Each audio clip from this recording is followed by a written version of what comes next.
Salam para sahabat Katolik. Dalam video kali ini kita akan mengulas tentang kitab suci Katolik. Dan kita akan menjawab beberapa pertanyaan-pertanyaan seputar kitab suci Katolik. Contohnya seperti ini. Apa itu kitab suci? Berapakah jumlah kitab dalam kitab suci Katolik? Apa yang dimaksud dengan Perjanjian Lama? Dan apa yang dimaksud dengan Perjanjian Baru? Apa itu kitab Pentateuk? Kitab apa saja yang termasuk dalam kitab Deuterokanonika? Apa itu kitab puitis dan kitab hikmat? Apa yang dimaksud dengan kitab-kitab para nabi? Para sahabat, masih banyak pertanyaan yang akan kita kupas dalam postingan video berikut ini. Mari temukan jawaban-jawabannya agar pengetahuan kita tentang kitab suci Katolik semakin berkembang. Nah, apa itu kitab suci? Kitab suci disebut juga Alkitab. Istilah kitab suci lebih akrab di hati umat Katolik karena Allah dan sabdanya adalah suci. Maka kitab suci memuat sabdanya dan disebut dengan kitab suci. Sedangkan Alkitab berasal dari bahasa Arab yang artinya sang kitab dan lebih akrab di hati saudara kita umat Protestan. Kitab suci merupakan kumpulan buku-buku ditulis oleh penulis manusia dengan diilham oleh Allah sendiri. Nah, buku-buku tersebut berisi tulisan tentang wahyu Tuhan dan juga rencana keselamatan kita umat manusia. Nah, berapakah jumlah kitab dalam kitab suci Katolik? Menurut Gereja Katolik, kitab suci terdiri dari 72 kitab atau 73 kitab. Itu tergantung kita cara menghitungnya. Nah, perinciannya seperti ini para sahabat. 46 kitab Perjanjian Lama, 27 kitab Perjanjian Baru. Jumlah seluruhnya adalah 73 kitab. Namun karena konsili di Terente pada tahun 1545 menghitung kitab ratapan sebagai bagian dari kitab Nabi Yeremia, maka jumlah kitab dalam kitab suci Katolik adalah 72 kitab saja. Nah, kitab-kitab dalam kitab suci ditulis dalam beberapa bentuk yang literatur berbeda. Penting bagi para sahabat atau bagi kita semua untuk mengenali bentuk-bentuk literatur yang berbeda tersebut, agar ketika membaca kitab suci kita sama halnya penting untuk mengenali bentuk-bentuk atau konteks literatur yang berbeda-beda dalam suatu surat kabar atau dalam kitab suci. Nah, ketika kita membaca kitab suci atau ketika kita membaca surat kabar, kita harus tahu apa kita sedang membaca, bagian dari editorial atau bagian dari berita atau bagian dari iklan. Seperti itu para sahabat. Nah, apa itu Perjanjian Lama? Perjanjian Lama adalah kitab-kitab Yahudi, merupakan tulisan tentang hubungan Tuhan dengan bangsa pilihan yaitu umat Israel. Nah, ditulis antara tahun 900 sebelum Masehi hingga tahun 160 sebelum Masehi. Ke-46 kitab dalam Perjanjian Lama dapat dibagi dalam 4 bagian, yaitu 5 kitab Pentateuk dan 16 kitab sejarah, 7 kitab puitis dan hikmat, serta 18 kitab para nabi. Sebagian besar Perjanjian Lama dipengaruhi oleh literatur negara-negara bagian di sekitar negara Israel di Timur Tengah. Nah, untuk menceritakan kisah-kisah mereka sendiri, bangsa Israel meminjam kebudayaan-kebudayaan di sekitar itu. Nah, para sahabat, apa itu kitab Pentateuk? Pentateuk adalah kelima kitab pertama dalam Perjanjian Lama, yaitu kitab Kejadian, kitab Keluaran, kitab Imamat, kitab Bilangan, dan kitab Ulangan. Nah, kisah-kisah kitab suci yang terkenal ditemukan dalam kitab-kitab Pentateuk, yang termasuk kisah penciptaan, kisah manusia pertama itu Adam dan Hawa, kisah Bahtera Nabi Nuh, serta kisah-kisah lain tentang asal-muasal bangsa Israel dan juga tentang pelarian mereka dari Mesir pada saat diperbudak oleh Raja Firaun. Kemudian kisah tentang 10 perintah Allah, tentang hukum-hukum Israel, dan juga tentang kurban-kurban persembahan. Kitab Pentateuch disebut juga dengan kitab hukum Taurat, yaitu kitab hukum Taurat Musa. Kemudian tentang kitab-kitab sejarah yang ada dalam Alkitab kita, kitab suci kita, sesuai namanya adalah kitab sejarah. Itu berisi tentang sejarah-sejarah mengenai bangsa Israel, serta campur tangan Tuhan dalam perjalanan mereka menuju tanah perjanjian atau tanah Kanaan. Contohnya kitab Yosua, kitab Hakim-Hakim, kitab Rut, 1 Samuel, 2 Samuel, 1 Raja-Raja, 2 Raja-Raja, 1 Tawarik, 2 Tawarik, kitab Esra, kitab Nehemia, kitab Tobit, kitab Yudit, kitab Ester, 1 Makabe, 2 Makabe. Itu adalah kitab-kitab sejarah. Kemudian 7 kitab termasuk dalam kitab Deuterokanonika, yaitu kisah-kisah tentang para tokoh terkenal, baik itu para pria maupun tokoh wanita. Sejarah Israel dapat ditemukan dalam kitab-kitab ini, termasuk tentang Raja Daud, tentang Raja Salomo, tentang Deborah, tentang Yudit, tentang Ratu Ester. Nah, kitab-kitab sejarah mengungkapkan suatu pola hubungan yang sangat menarik antara Tuhan dengan bangsa pilihannya. Nah, para sahabat, apabila mereka setia kepada Tuhan dan kepada hukum-hukum Tuhan, maka hidup mereka akan penuh dengan sejahtera dan Tuhan akan melindungi mereka dari serangan musuh-musuh mereka. Tetapi apabila mereka menyembah Allah-Allah lain dan hidup penuh celah di hadapan Tuhan, dengan kata lain mengatakan kepadanya bahwa kami tidak mau butuh engkau atau kami tidak mau menyembah engkau, maka bencana akan datang menyusul menimpa bangsa pilihan, yaitu bangsa Israel.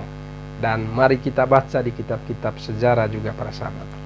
Kemudian apa itu kitab puitis dan kitab hikmat? Ada 7 kitab puitis dan hikmat yang agak berbeda dalam gaya literatur serta isinya, termasuk di dalamnya adalah kitab Mazmur, yaitu tentang mengisi doa-doa, nyanyi-nyanyi yang ditulis dalam bentuk puitis. Terdapat kitab-kitab tentang bagaimana mencapai hidup yang bahagia seperti Amsal dan Putra Sirak, dan juga kitab Kidung Agung, salah satu puisi cinta yang paling sensual yang pernah ditulis, menggambarkan kasih mesra Tuhan kepada manusia ciptaannya. Kemudian 7 kitab puitis dan kitab hikmat, contohnya adalah kitab Ayub, kitab Mazmur, kitab Amsal, kitab Pengkhotbah, kitab Kidung Agung, kitab Kebijaksanaan Salomo, dan kitab Putra Sirak. Jadi ada 7 kitab hikmat. Kemudian apa itu kitab para nabi? Kitab para nabi berisi tulisan-tulisan nabi besar Israel. Peran para nabi adalah menjaga agar bangsa terpilih atau bangsa Israel tetap setia pada perjanjian yang telah mereka buat dengan Tuhan dan yang telah membawa mereka kembali kepada tanah perjanjian. Nah, secara misterius kitab-kitab para nabi membuat kedatangan Sang Mesias dan memberikan gambaran tentangnya atau nubuat-nubuat tentang Sang Mesias. Kelahiran Yesus di Bethlehem dari seorang perawan, yaitu Bunda Maria tentunya. Bagi mereka yang sakit, miskin, dan tertindas juga wafatnya yang mengerikan. Semuanya telah dinubuatkan dalam kitab-kitab para nabi ini, terutama dalam kitab Nabi Yesaya. Nah, para sahabat, 18 kitab para nabi, contohnya kitab Yesaya, kitab Yeremia, kitab Ratapan, kitab Baruk, kitab Yeskel, kitab Daniel, Yosua, Yoel, Amos, Obadya, Yunus, Mika, Nahum, Habakuk, Sefanya, Hagai, Sakaria, dan yang terakhir adalah kitab Maleakhi. Nah, apa itu perjanjian baru? Perjanjian baru terdiri dari 27 kitab yang semuanya ditulis dalam bahasa Yunani antara tahun 50 Masehi hingga tahun 140 Masehi. Perjanjian Baru meliputi Injil, Kisah Para Rasul, kemudian epistola atau surat-surat dan kitab Wahyu. Tema inti Perjanjian Baru adalah Yesus Kristus, pribadinya, pesannya, sengsaranya, wafatnya, serta kebangkitannya, identitasnya sebagai Mesias yang dijanjikan, dan hubungannya dengan kita sebagai Tuhan dan saudara. Nah, mengapa Perjanjian Baru ditulis dalam bahasa Yunani? Jawabannya seperti ini para sahabat. Perjanjian Baru ditulis dalam bahasa Yunani karena pada waktu itu bahasa Yunani merupakan bahasa percakapan yang paling umum dipergunakan wilayah Laut Tengah. Kemudian, apa itu Injil? Injil merupakan turunan kata Arab yang artinya kabar gembira atau kabar sukacita. Dalam bahasa Yunani yaitu Angelio, atau dalam bahasa Latin Evangelium. Ada 4 Injil, masing-masing Injil menceritakan kisah hidup atau ajaran-ajaran atau kisah sengsara atau kisah kebangkitan Tuhan kita Yesus Kristus. Nah, keempat Injil tersebut antara lain ada Injil Matius, Markus, Lukas, Yohanes. Ketiga Injil pertama, Matius, Markus, dan Lukas, disebut Injil sinoptik. Sinoptik berasal dari kata Yunani yang artinya satu pandangan. Sebab ketiga Injil tersebut mirip dengan struktur maupun isinya. Nah, Injil Yohanes meskipun tidak bertentangan dengan Injil sinoptik, berbeda dalam struktur dan mencakup beberapa kisah dan perkataan Yesus yang tidak ditemukan dalam Injil sinoptik. Apa itu Kisah Para Rasul? Kisah Para Rasul ditulis oleh Santo Lukas sekitar tahun 70 Masehi hingga 75 Masehi. Kitab ini berisi catatan tentang iman, pertumbuhannya, dan cara hidup gereja perdana. Kisah kenaikan Yesus ke surga, turunnya Roh Kudus atas gereja pada hari Pentakosta, kemudian kisah kemartiran Santo Stefanus, dan juga bertobatnya Santo Paulus. Semuanya dapat kita temukan dalam kitab Kisah Para Rasul. Kemudian apa itu epistula? Epistula atau surat-surat merupakan bagian terbesar dari Perjanjian Baru. Epistula dibagi dalam 2 kelompok, atau surat-surat Paulus dan juga surat-surat apostolik lainnya. 14 surat Paulus yaitu kitab Roma, kitab 1 Korintus, 2 Korintus, kitab Efesus, kitab Filipi, kitab Kolose, 1 Tesalonika, 2 Tesalonika, 1 Timotius, 2 Timotius, kitab Titus, kitab Filemon, dan juga kitab Ibrani.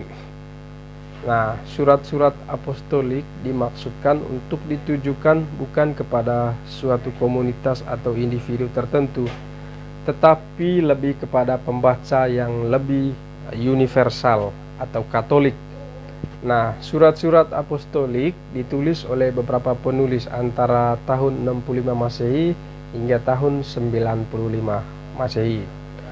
7 surat apostolik yaitu kitab Yakobus, 1 Petrus, 2 Petrus, 1 Yohanes, 2 Yohanes, 3 Yohanes, kitab Yudas. Nah, apa itu kitab Wahyu? Kitab terakhir dalam Perjanjian Baru yaitu kitab Wahyu, ditulis sekitar tahun 90 atau sesudah tahun 90 Masehi. Dengan banyaknya bahasa simbolik, kitab Wahyu menyajikan kisah pertarungan antara gereja dengan kekuatan jahat yang berakhir dengan kemenangan Yesus Kristus.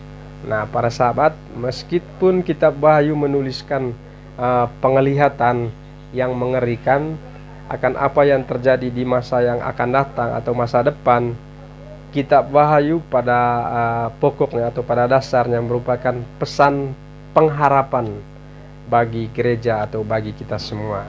Nah, para sahabat, demikian untuk video tentang kitab suci Katolik kali ini. Semoga video ini pertanyaan dan jawabannya dapat bermanfaat bagi kita semua.